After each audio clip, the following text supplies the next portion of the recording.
Hello, Upper L students. I hope you enjoyed last week's video about lines.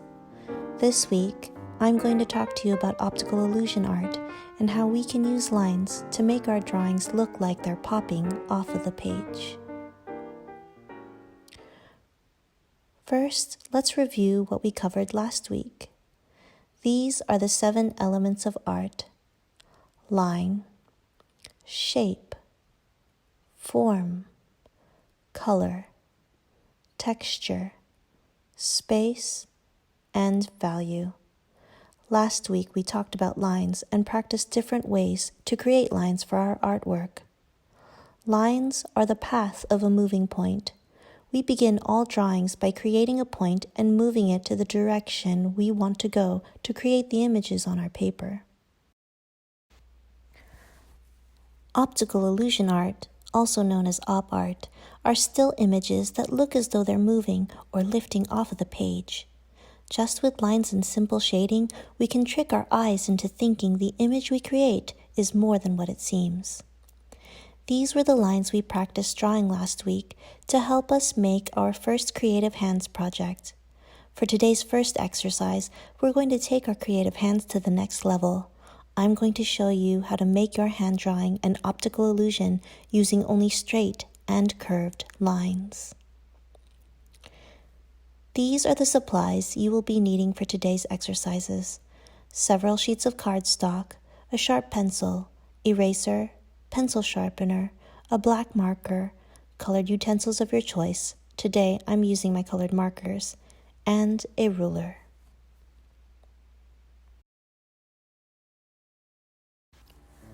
For this first piece, we're going to trace our hand again using a sharp pencil. Make sure the pencil stays upright as you trace your hand so you get a good shape. Once you're finished with the outline, we're going to begin drawing our optical illusion. Take your ruler and place it horizontally about 1 inch above the bottom of the page. Then draw a horizontal line on the outside of the wrist, leaving the wrist blank. Then connect the 2 lines you just created by drawing a curved line in the wrist. You're going to repeat this process and work your way up. You also don't have to use a ruler. Here, I'm freehand drawing the straight and curved lines just by echoing the lines I drew before. Continue repeating this process, whichever way is most comfortable for you. Once you get to the fingers, remember that all the negative space outside of the hand is a straight horizontal line, and connect the straight lines with curved lines inside the hand, just as I do here.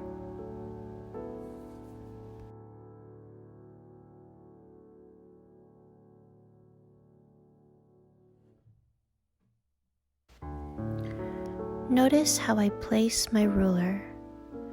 I have placed my ruler on top of my unfinished work and draw my straight lines at the bottom edge of the ruler. I did this so I can see the lines I previously drew to space my new lines properly.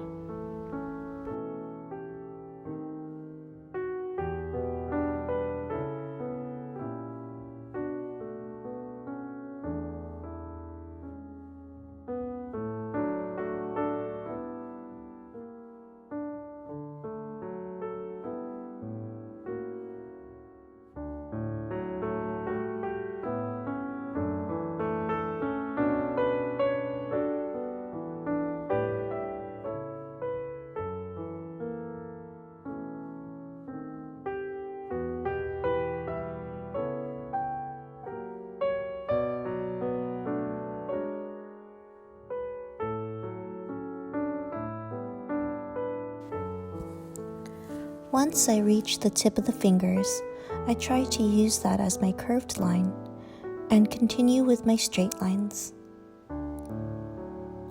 Once the hand is complete, I finish my sketch with straight lines all the way up.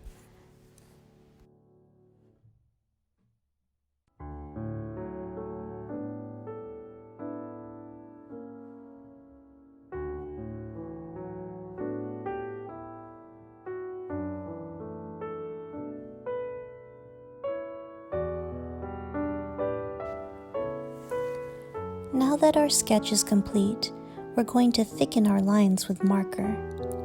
Leave the outline of your hand in pencil and only darken the horizontal lines and curved lines inside the hand.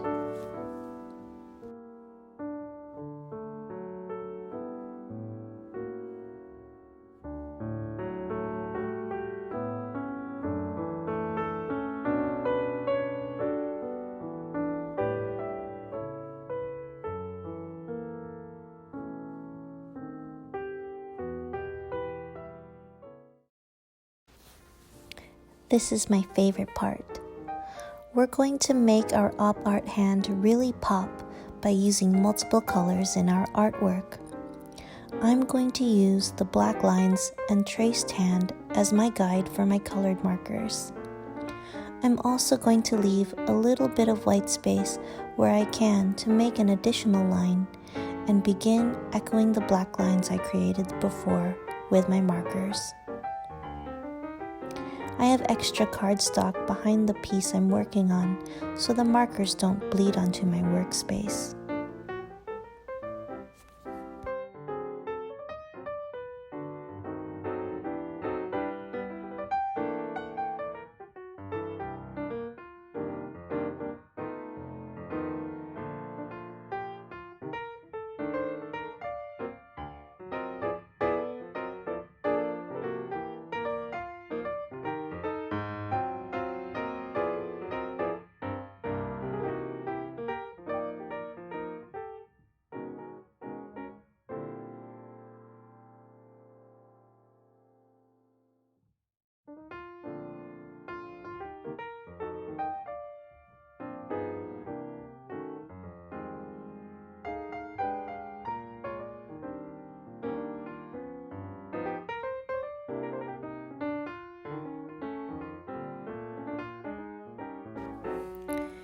If you are doing all of this freehand and without a ruler as I am doing here, try not to worry about the lines not being perfectly straight or evenly spaced. All of the lines you draw are unique and give your piece character.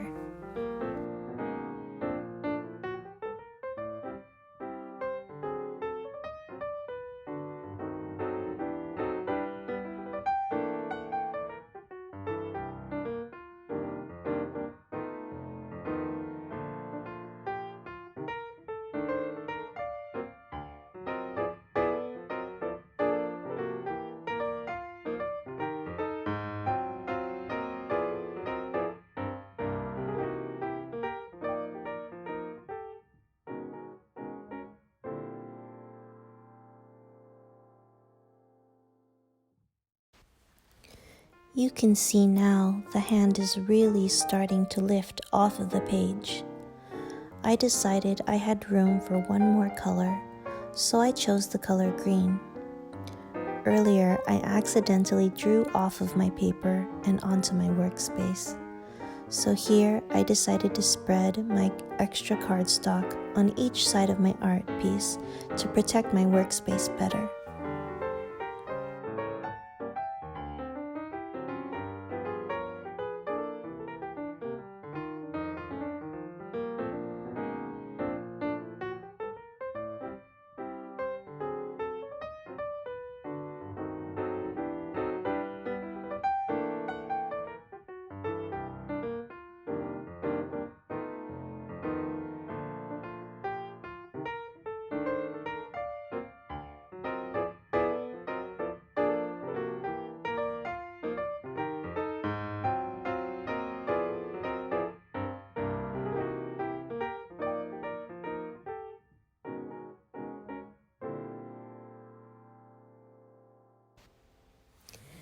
This technique can be done with any shape. Next time, if you would like to do a shape other than your hand, try stenciling the shape of a circle, a heart, or maybe try to draw the outline of an object in your home. Draw the horizontal straight lines on the outside of the shape you choose, then curve the lines inside of the shape to create the op art effect.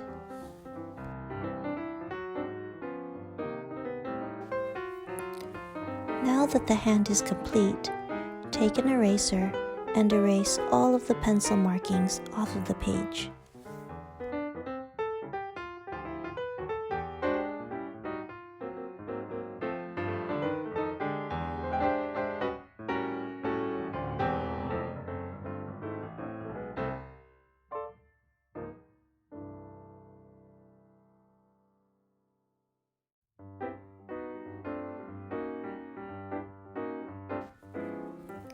Don't forget to sign your masterpiece and date it in the back.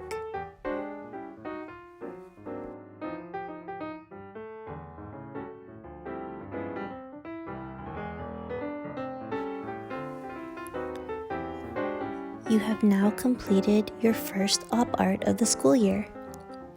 We have time for one more creation. Let's call this one Op Art Tunnels. For this last piece, all you will need is backing to protect your workspace, cardstock, and a marker.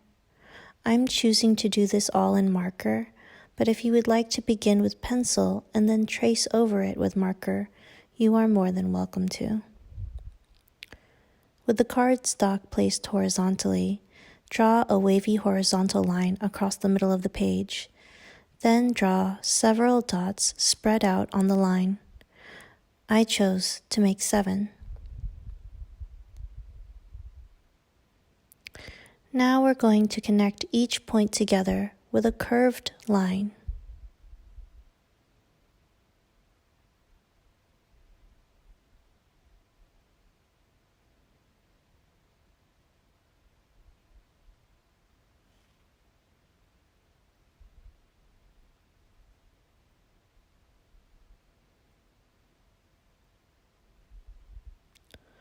Repeat the process, starting close to the edge and the point of the previous curve and ending to the opposite end of the previous curve to create the tunnel effect we want.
To add dimension, I started focusing on some tunnels more than others, to make them larger or give them more of a unique direction.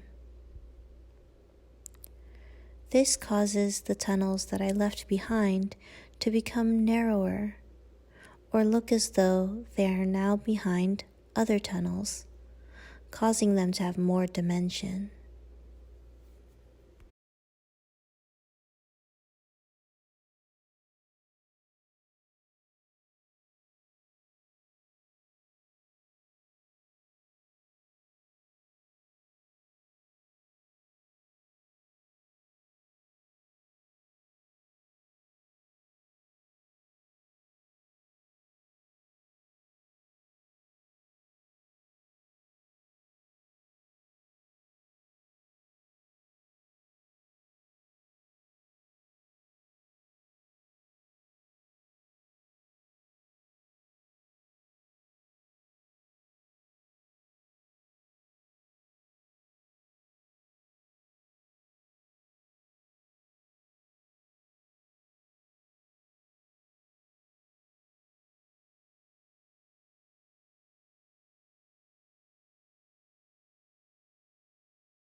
Notice with one of the tunnels, it was initially hidden, and then it was brought back out at the top of the page. This gives the illusion that it's popping out from behind its neighboring tunnels. As you get closer to the edge of the paper, draw as though the curve of the tunnel is continuing off of the page.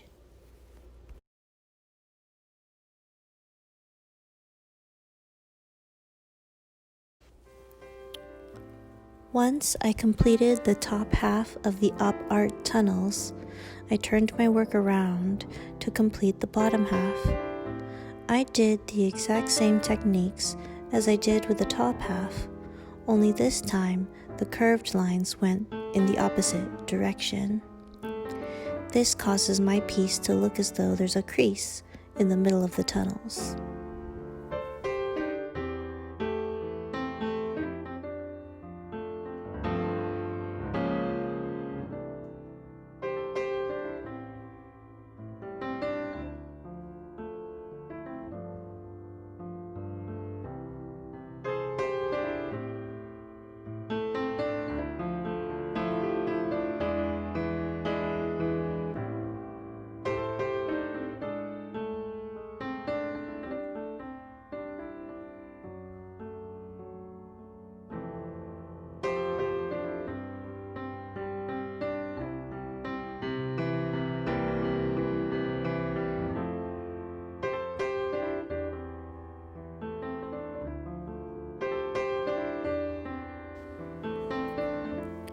Remember to begin and end in between each of the tunnels.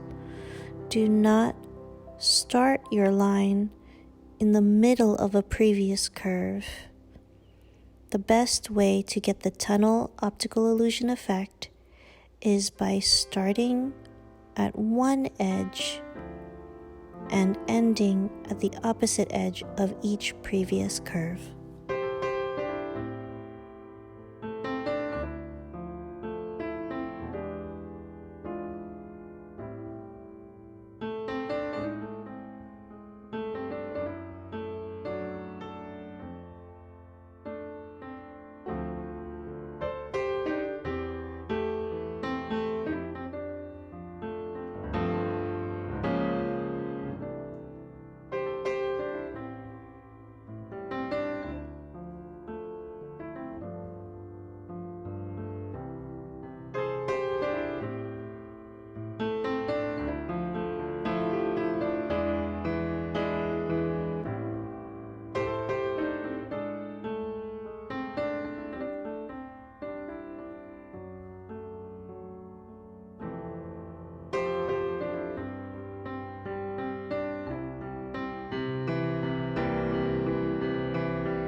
Completed op art often remains black and white, so the viewer can make their own conclusions of what the art piece is supposed to be.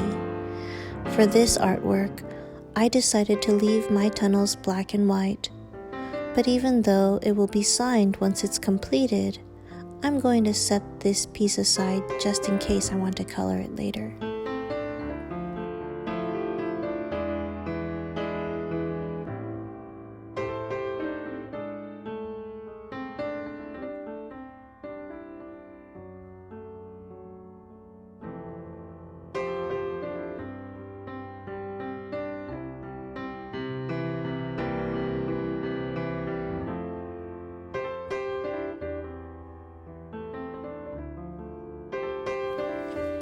And here are the 2 op art masterpieces we worked on together today.